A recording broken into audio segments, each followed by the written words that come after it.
You're listening to the Murder Speaks podcast, the show that spills the tea about true crime. Here's your host, Wendy Hinbest.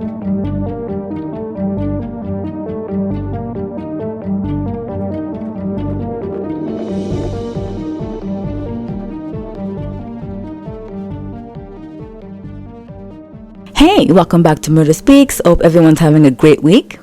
Please don't mind my voice. It's a little bit scratchy because I have a cold. So today's real crime story is about 22-year-old Tyshika Askins of Cambridge, Maryland. In 1995, Tyshika met Alonza Dennis in freshman year at Cambridge South Dorchester High School. They dated through high school, and after they graduated, so you're planning to hang out with some friends or go to the gym, and you don't know what to wear, and you're so bored of all of your clothes. This is why Crystal Kiss offers a wicked selection of true crime merch to bring your wardrobe to life. From hoodies, leggings, and t-shirts to joggers, crop tops, and tank tops, Crystal Kiss has you covered.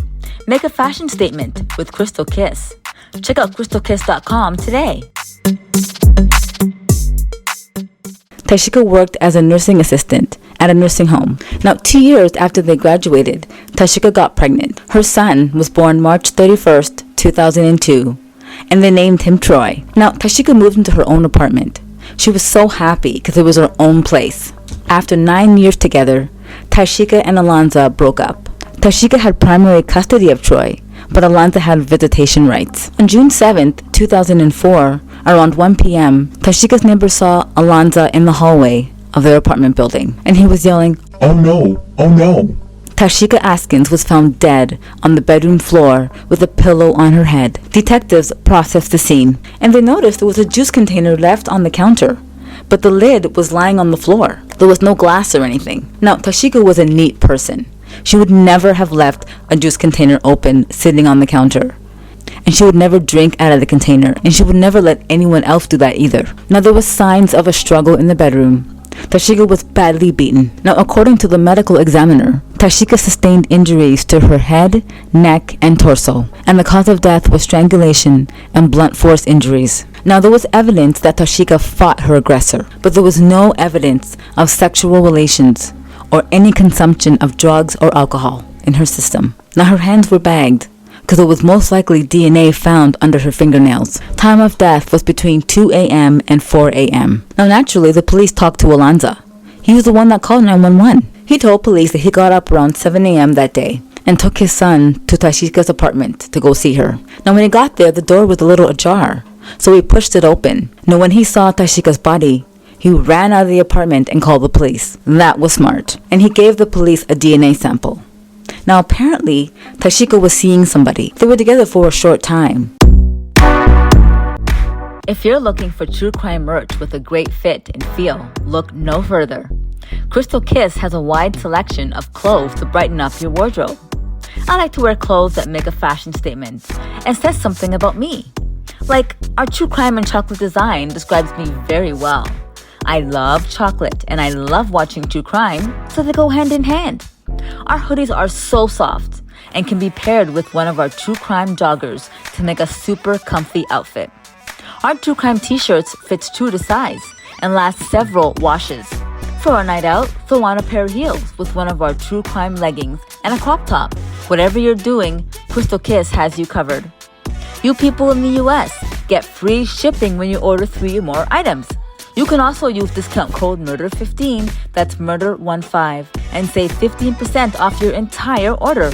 Check out our wicked selection of true crime merch today at crystalkiss.com. The last time he saw Tyshika was June 5th, and she was supposed to call him, but she never did.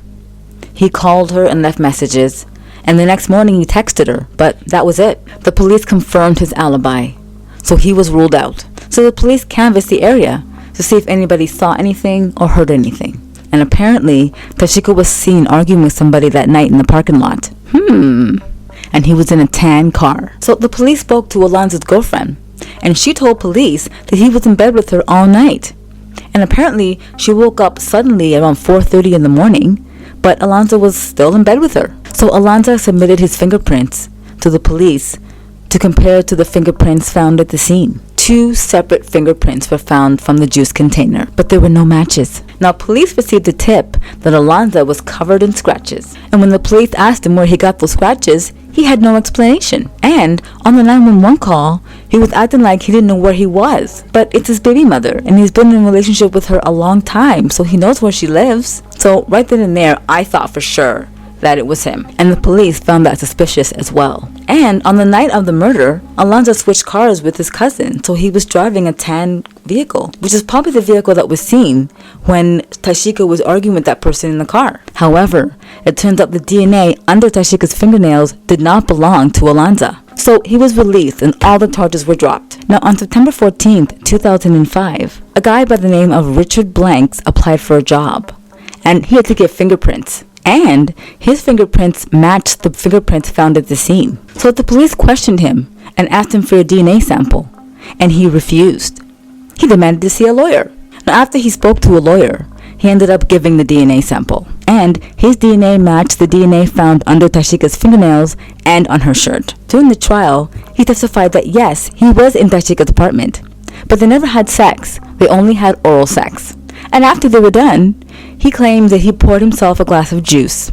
And when he left, he took the glass with him because he was in a hurry to see the NBA finals. Boy, bye. Now, the police contacted Richard's girlfriend. Apparently, she broke up with him. And according to his phone records, he attempted to reach his girlfriend the night of the murder. He went to Tyshika's apartment looking for his girlfriend because she and his girlfriend were friends. And she let him in, and then he killed her. Maybe because he wanted to know where his girlfriend was, and maybe Tyshika wasn't giving him that information. Who knows? We weren't there. But for some reason, they got into an altercation, and he killed her. Richard Blanks was convicted of first-degree murder and first-degree assault and was sentenced to life in prison. That is just awful. I feel so bad for her son. What a shame. Richard Blanks is exactly where he needs to be. And for everybody out there who knew Tyshika Askins, I'm very sorry for your loss. I mean, from the jump, I thought it was Alonzo. Just because of everything that was happening, I thought it was him. It goes to show, don't judge a book by its cover. Well, thank you so much for joining me on this week's episode of Murder Speaks. I hope you enjoyed it. Please like and subscribe. And if you like it, please share it. Sharing is caring. Check out my store, crystalkiss.com, for some murder merch. I left the link down below. Don't forget to subscribe and hit that notification bell so you don't miss any of my videos. Also, check out my other YouTube channel, Wendy Podcaster ASMR. Again, I left the link down below. Join me again on Murder Speaks. Thanks. Bye.